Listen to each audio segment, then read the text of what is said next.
Welcome everybody to Estela Kanoviya's podcast. Today's topic is on psychological safety. It's on how we can survive and thrive as human beings in a world that doesn't feel safe. In a world where everywhere you go, everyone you meet, there is always a risk of getting hurt, getting condemned, getting scrutinized, judged, rejected, abandoned, betrayed, or simply feeling like whatever you do is never enough.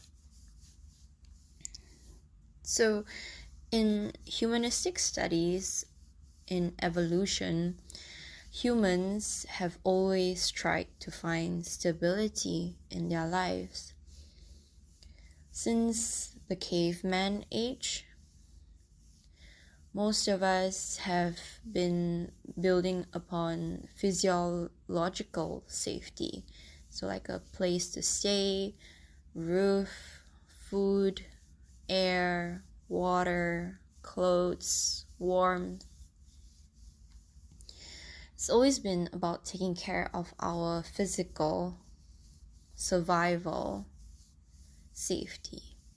And as we evolved as a society, when modernization came, our needs, our safety became more mental, became more emotional, became more spiritual. And so the reason why I'm bringing up this topic today is because most of us don't feel safe. And it is precisely that we don't feel safe in this world, in this body, in this society. It is where all of our problems actually come from. It's where we start to feel a lack of worthiness. We start to feel a lack of self, a lack of identity, a lack of joy, a lack of community, a lack of anything and everything, really. And when we look at how our education system is being made, the workforce is structured, we can tell that society really wants us to become like robots. When we are cool, calm, collected, we are appreciated for our reason. And when we become hysterical, emotional, needy, we are deemed as crazy or overly sensitive. And society has come to a stage where our emotions are not important. And what's more important is to just continue cultivating our sense of reason, to continue to grow our IQ, our knowledge. But this approach doesn't give us any safety emotionally or psychologically or spiritually. When we need stability in our life and we try to find it in other people, in our workplaces, in our communities, in our friends and families or partners or children, in any environment really, we won't be able to find it, not for long at least. And the reason why I can tell you this is because many of us and many of our structures are still not stable. And like many of the spiritual laws and universal philosophers would say, is that change is the only constant. That's why Bruce Lee said, be like water, right? So change is our only constant, but where is the stability? Where is the safety? Where can we feel completely and totally safe to just be ourselves and feel loved, accepted, honored, seen, and just feel like we belong, like we are all right as we are, and we can gel with people and have authentic conversations and be real with our emotions and thoughts and not be condemned for them. We can be raw and honest and truthful while still taking a lot of self-responsibility to look at ourselves clearly and to not put any blame or judgment or projection on anyone else. And if you notice, our education system is a lot like a prison. They create so much structure and order, and since a very, very, very, very young age, we are always pushed and encouraged to become someone else other than ourselves. Whenever we have passion for something, they tell us to throw the passion away because it can't make money. We throw it away because maybe it's not what your parents like. Maybe it's not what your teachers like. You throw it away because they don't like the identity that is associated with that passion. And this passion can be literally anything at all. And in our education system as well, especially in Singapore, I'm not so sure about other countries, but in Singapore, the education system makes it so that our voices are never heard. When children try to speak up and ask questions, the teachers will condemn them, judge them, and silence their voices. Parents will say, "You are a child, you don't understand a thing. You have no voice in this house." And communities around are very likely to say, "Oh, you have this problematic child, you have this rebellious child, you have this blah blah blah blah child." And everyone is just going to compare, judge, condemn, like, "Oh, my child has this grade, my child is attentive, or she or he does the chores, they listen to me." And this is encouraged as good.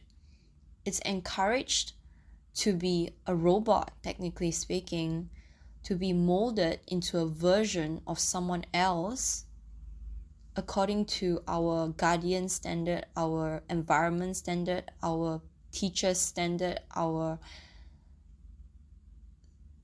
the people around us standard.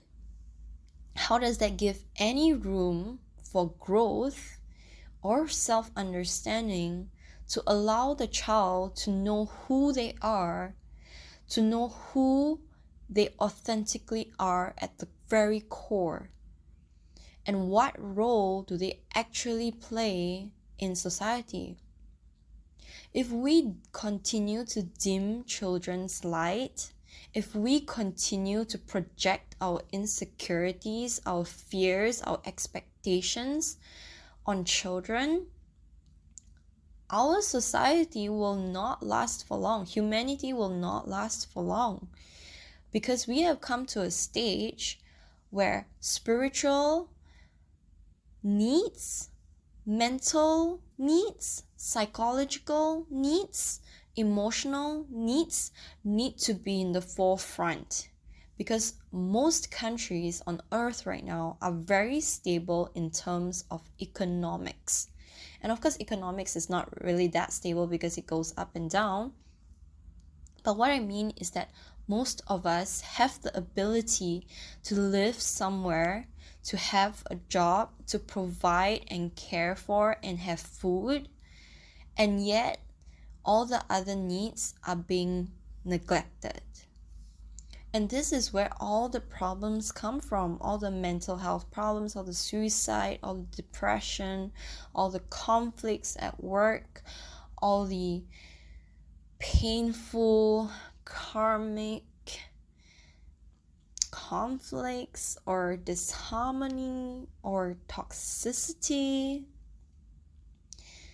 You know, toxicity is not natural. It doesn't come when you're born. It's actually built upon. It's built upon the lack we feel within ourselves because we don't have safety. When we don't feel safe in the body, when we don't feel like we belong in this world, when we don't love ourselves, we don't feel safe psychologically in our minds, we don't feel safe with our emotions, we don't feel safe in this whole earth, really, in any way at all, we cannot flourish. We cannot live out our purpose in being here in the first place. It's really, really difficult. And yes, we do need to struggle to come into deeper awakening and deeper self-realization. We do need the pain to come into pleasure. It is necessary. That is how the universe works at this point in time, right now, in this dimension. So that's what we focus on. So how to feel safe? Well, number one, you cannot find it outside of you. This you have to first accept. Only when you can accept that safety can no longer come from your environment, from your parents, from your education system or your communities, or any other resources really. When you can accept that, you can start to see things even clearly. When you come to accept the reality of your situation, which is that we cannot change the world at large by ourselves, but we can start changing the world by first changing ourselves, or at least the way we treat ourselves. And safety, which is the basis, the foundation of being a human in this already very, very difficult life. All humans struggle. All humans have it difficult. As long as you're a human being, you have a difficult life. Life is not easy. It's not meant to be easy. This is a fact. This needs acceptance. Life is not easy. No one's life is easy, honestly.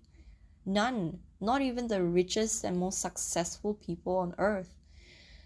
No life is easy. As long as you're a human, your life is not easy. It's just like that. Because with being a human, you have a lot of complexities, you have a lot of internal turmoil, struggle, you have things like emotions, you have things like cognitive abilities, you have a whole range of layers to you. Do you know that? So many layers. You even have things like past life, things like energy, you have things like chakras and alignment. My God, you got so many things to you. And that is part of being a human. So life is already not easy. How can we make it easier for ourselves? We need to first find safety. And safety originally is inborn, it's innate. But because of the world right now, with how unsafe everything is, with how little attention we pay towards actual fulfillment of ourselves, safety is gradually being taken away. And you must understand that the people that bring you into this world, your parents, your guardians, whoever it is that raise you or bring you here, are not safe themselves. If they have not awakened to a deeper part of themselves, if they don't operate from a sense of self-assuredness, if they don't operate from a sense of deep awareness and have done deep healing on themselves, then they most probably do not feel safe in their own bodies in this world. And if the people that bring you into this world don't feel safe, you are very likely to grow up in an environment where you never feel safe. But safety is innate. As a child, you require safety, you require nurturance, you require some structure together with a lot of fluidity to flourish, to grow, to expand, to become who you are.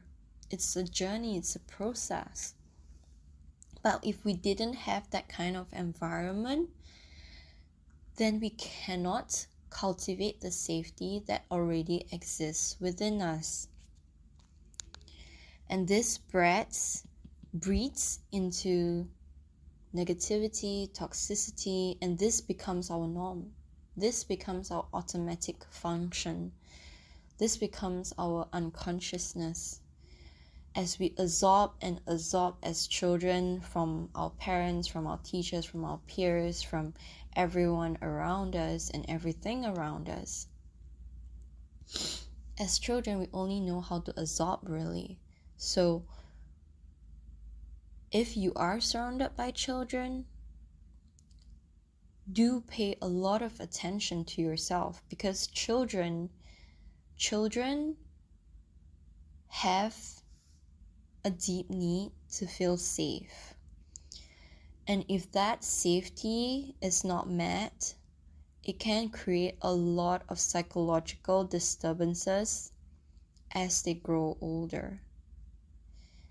And as they grow older, they will need to struggle through those psychological difficulties and eventually come into awakening themselves if they want to live a more fulfilled life, a life where it's easier and not so difficult, where love is prevalent.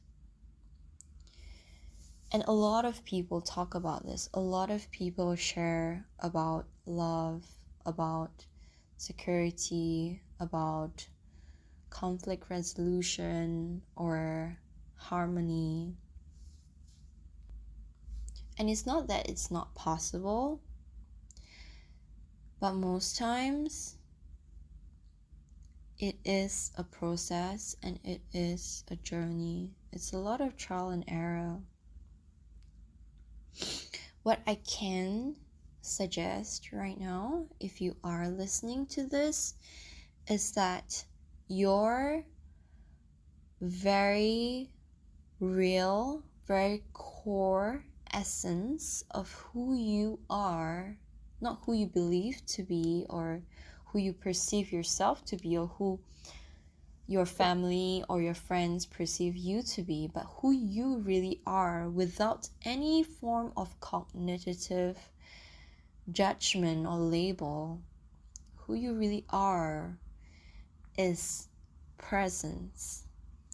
And for you to feel safe, really safe in your life, in your body, in being grounded here on earth, in a very heart-centered, very authentic manner, you need to cultivate your sense of safety. And one way to cultivate your sense of safety is to grow your presence. Your presence has always been innate. Your safety has always been innate. The issue is that we were never given the right environment, the proper environment to expand and grow this that is already prevalent in us. Just like how love is also prevalent in us from the moment we were born, the moment we were perceived. We have always had it. But because of conditioning, programming, unsafety, disharmony, toxicity, all of the projections and insecurities of people around us, we did not have the chance to cultivate the essentials that already exist within us. And why you need to cultivate it? Were simply to just make life easier. These were the tools, these were the gifts that we all had the moment we were born. And it's meant to be used to help us navigate through our life. It's meant to help us when we struggle. It's meant to be there for us whenever we face roadblocks, whenever we face psychological disturbances, whenever we face conflicts outside of us, whenever we face any sort of pain or unconsciousness, any sort of disharmony in our lives.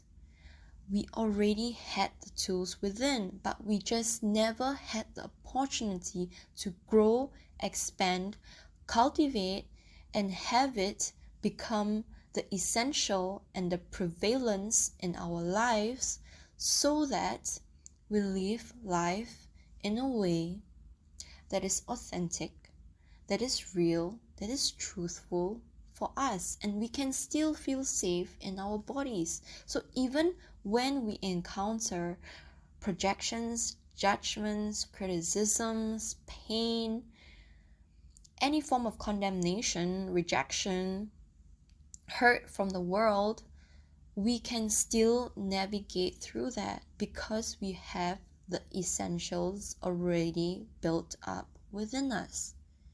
And that is the world that many of us yearn for. We want that. We want to feel loved. We want to feel accepted. We want to be seen. We want to be heard. We want to be seen, loved, accepted exactly as we are, without any form of judgment or projection from anyone else in the world. But the problem is, the world right now, from where it stands, is not possible. It's really not possible. Even if you are in the spiritual community, you will still be condemned and judged and rejected. And the reason for that is because many of us still don't have safety in ourselves.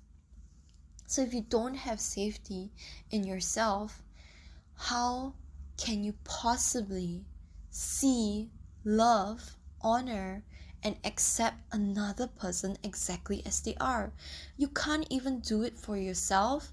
How is it possible that you can do it for another person? It's not possible. It's not possible at all. So I urge you to go and explore what it means to be human. And I don't mean explore outside there, I mean explore within you. Ask yourself the question, what does it mean for me to be human? What complexities and depths do I have? What parts of me contradict each other? And can I love those parts irregardless? When I face obstacles, when I face roadblocks, when I face struggles, when I face conflicts, How do I approach them? How do I react to them? Can I be aware of myself enough to realize where is the gap between me and the other person? What is happening here? What is the truth? I want clarity. Ask yourself, I want clarity. Please show me clarity. Please show me truth. And ask yourself and become still. The essential thing is to become still. Many of us right now, we lack the spiritual connection that connects to our mental and emotional capacities as a human being. We need to cultivate that presence within us that I mentioned earlier. And how people can cultivate this is usually the traditional method is meditation. It is very useful. However, because of the modernization of times and because of our incredible capacity to function cognitively really well in society at this point in time, with how fast-paced we are, meditation has become really hard for many people to do because we use our brains so much. And so what I recommend, just personal recommendation, you don't have to follow if you don't feel called to it. My recommendation is simply to use your sensors, your sensory experience, using them one at a time. So, for example, if you are eating, you can close your eyes, close your ears, maybe wear earbuds or close them with your hands, whichever feels comfortable, and really focus all of your attention on how that thing tastes in your mouth. Like every single part of your tongue, your teeth, your skin. If you can take just that time to focus so much attention on that one sensory experience, you will start to cultivate self-awareness. You will start to cultivate the essence of who you are.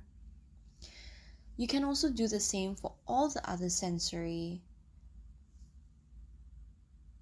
You can also do like touching. You can touch different materials with a blindfold on, with your ears and nose covered, for example, and you can place certain items in front of you, close your eyes and just touch them, like really feel them if you are the type of person that likes touch a lot. Another way is through sound, through music, but I suggest using instrumental music or music with nature sounds or music with vibrational sounds, or maybe a mantra that's said over and over again, but a really short one, not a long one. And as you do that over your years, in fact, I highly recommend natural sounds, like the sound of a heartbeat, the sound of the breath, the sound of the ocean, the waves. So music has a lot of tonalities, but when we focus on just one thing, like whether it's just the breath of the person or whether it's just one exact voice, one exact sound, maybe of the chair moving back and forth. We can even make the sound ourselves, really.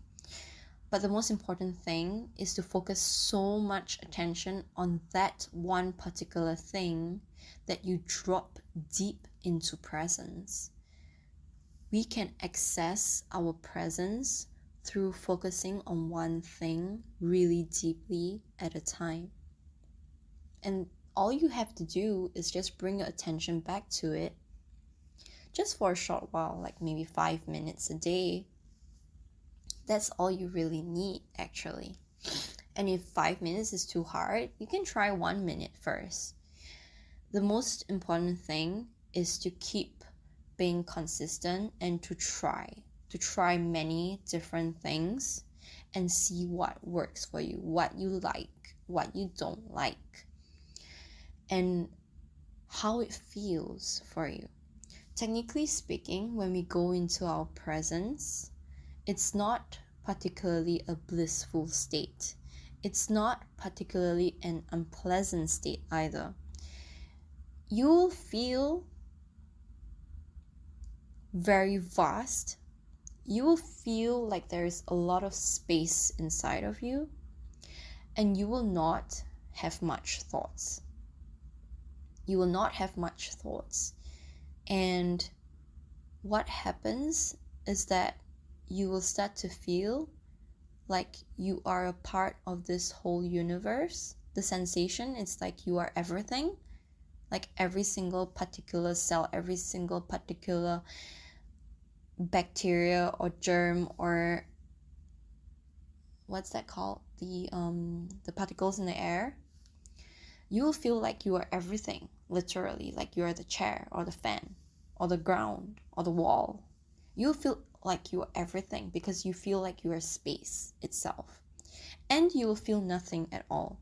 Some of you may just feel like it's so dark, it's so blank, it's nothing. It's like there's no sensation, there's nothing at all.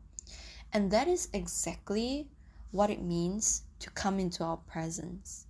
It is to feel nothing and everything at the same time.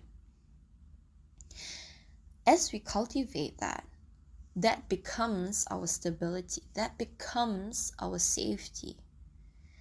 Because a lot of us have not been taught how to ground our spiritual essence, our spirit, in the human body. And that creates a lot of disturbances. It creates a lot of toxicity. It creates a lot of unhealthiness. But if we are taught from young how to cultivate that, life becomes so much easier for the young ones.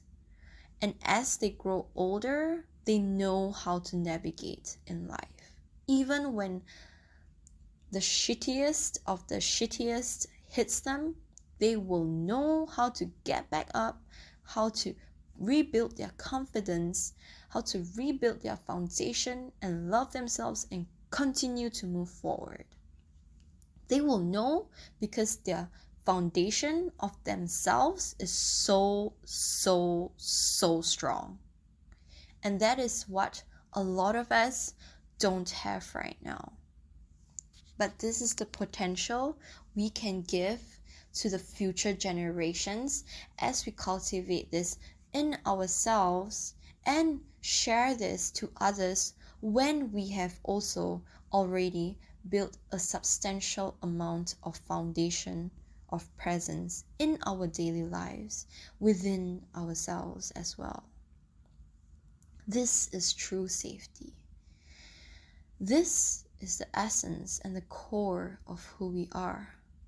That even when we come to stages of self-condemnation, self-hatred, self-anger, because we have that spiritual essence so prevalent in us, we know what's true and we know what's temporarily true. And many things in our lives are actually indeed illusions. As many of you would know, we are in the phase of going against society norms. Many youngsters now are stepping up, stepping forward with so many initiatives to change the world.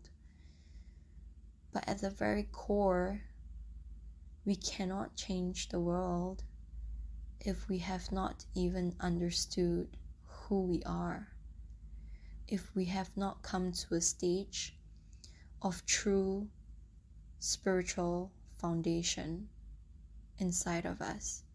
That is so necessary to be able to even stabilize our psychological and our emotional needs.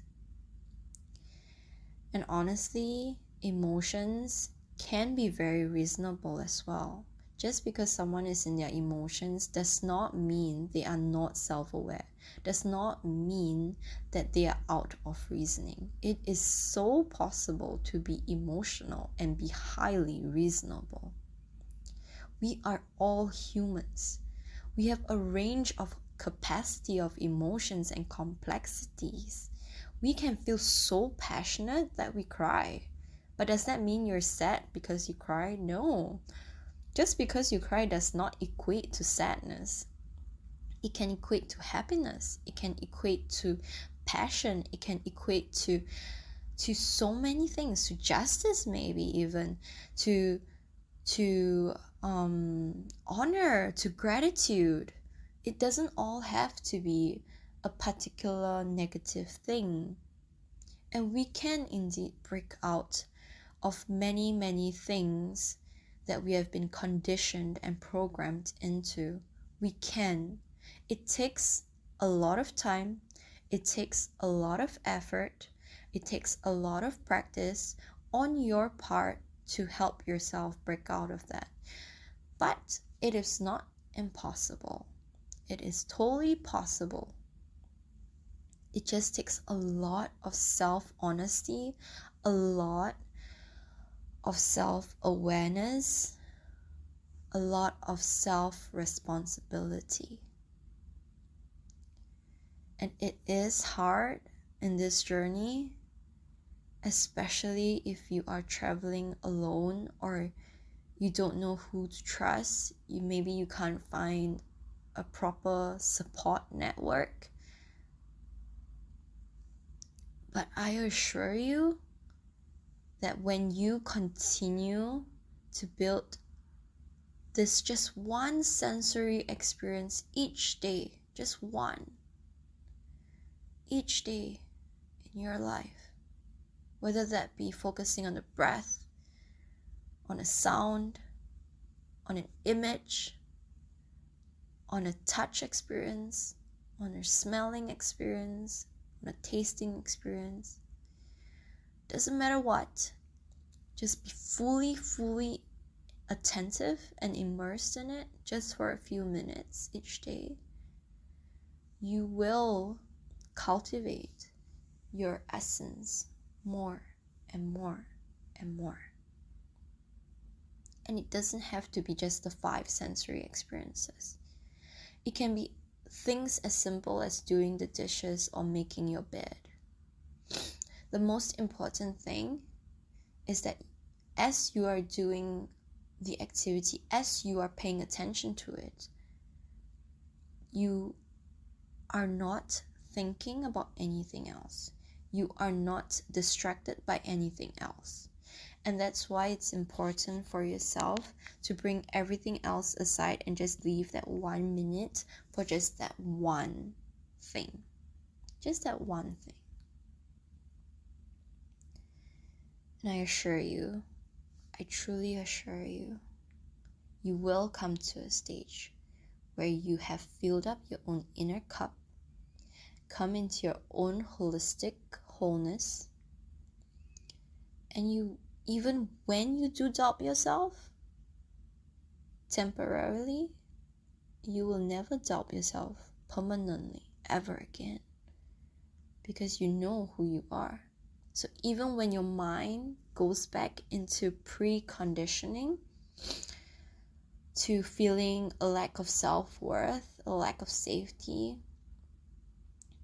because you know yourself so well, you know exactly who you are, and you feel it at the very core of your being, you will always trust that. you will continue to trust that essence, that presence that you have. And for those people who are based in Singapore, in fact, even if you aren't based in Singapore, feel free to reach out to me on Facebook or Instagram or YouTube at Estela Kanoviya Shares. The spelling is exactly the same as my podcast name. Feel free to reach out to me and ask me for a Zoom or physical session where we can just take 5 to 10 minutes to look into each other's eyes attentively and then drop into our presence. Many people have done this with me, and they did indeed drop deep into their own essence and presence. It's an invitation, it's a seed that becomes planted into their being, into an opportunity to access that when they have done it with me. It's not to say that I have that ability or anything like that, but it is to share that when you have come to a stage of building enough presence within yourself, you can guide, lead, and invite other people to drop into their own presence as well. And I didn't do it alone, that's for sure. I had friends, I had people who dropped in deep into their own presence and invited me into my own gradually, so that I could also cultivate that for myself. So it's never too late. You're never too old, and you're never too young. All it takes is just a choice. All it takes is just a choice. Thank you for listening to this podcast today. Have an amazing week, and see you around again. Thank you. I love you. I'm sorry. Please forgive me. This is the whole Pono Pono cleanse.